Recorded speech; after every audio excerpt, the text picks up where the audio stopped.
रहा है, जबरदस्ती मार दो, जबरदस्ती घर ढुक जाओ, जबरदस्ती केस न लो, जबरदस्ती बलात्कारी का केस, बलात्कारियों को बचाओ, बेटी का केस न लो।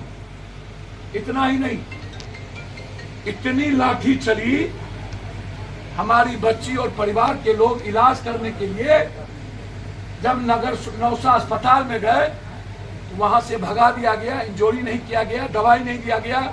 वहां के हॉस्पिटल के डॉक्टरों ने मां बहन करके गाली दी, सब लोग प्राइवेट में जाके गए।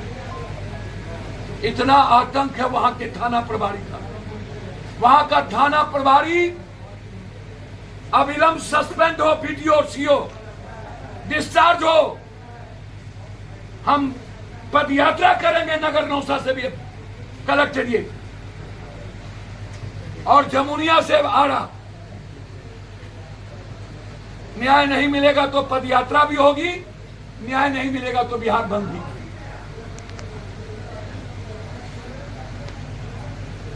बिहार में सरकार का आतंक सिर्फ रिशु सिन्हा श्रीवास्तव को बचाने के लिए, उसके आतंक को बचाने के लिए, आनंद किशोर को बचाने के लिए, मल को बचाने के लिए, धर्मेंद्र को बचाने के लिए। और कौन कौन मंत्री इसमें इन्वॉल्व है? आरडब्ल्यूडी, उडको और भवन में उसको बचाने के लिए, एफआईआर ना हो, मुद्दों को भटकाने के लिए, रिशु सिन्हा के केस को भटकाने के लिए आज इस तरह के बेचारे भरत तिवारी की निर्दोष हत्या की है। अविलंब स्पीडी ट्रायल, कौन कौन इन्वॉल्व है उसका 302 में एफआईआर और अविलंब एफआईआर करके जेल। और महतो पासवान सारे परिवार को 50-50 लाख रुपया और नगर नौसा की में बीडीओ सीओ थानेदार का सस्पेंशन। अंत में क्या यादव दलित माइनॉरिटीज को, एबीसी को बिहार में रहने का अधिकार नहीं है? क्या यादव लोग बिहार छोड़ दे? जिस तरीके से एक तरफ काउंटर करके रिशु सिन्हा और लालू यादव का घर और सिक्योरिटी का मुद्दा बनाकर फैसल खान और रोशन यादव बना करके मुद्दों को भटकाने की कोशिश की गई, जबकि कोई मुद्दा नहीं था।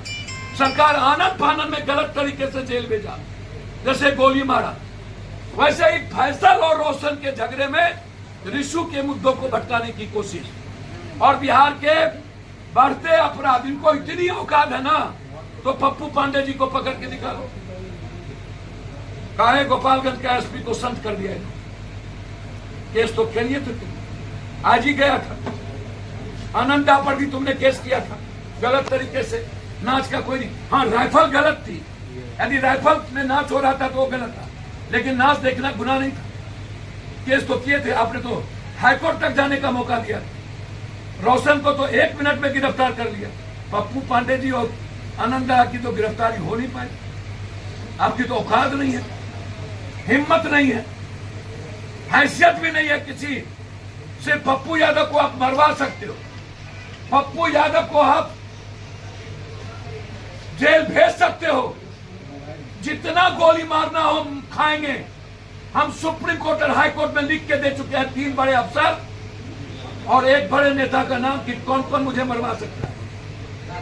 मैं लिफाफा भेज चुका हूं चीफ जस्टिस ऑफ इंडिया और भारत सरकार और स्पीकर को लिख के दे चुका हूं। जब तक बच्ची के बलात्कार का घटना नहीं रुकेगा, जब तक दलित और माइनॉरिटीज का एक्सटॉर्शन नहीं रुकेगा, मॉब लिंचिंग नहीं रुकेगा, जब तक इसके गलत इनकाउंटर होते रहेंगे, जब तक भरत तिवारी को न्याय नहीं मिलेगा, तब तक पप्पू यादव की लड़ाई जारी रहेगी। धन्यवाद।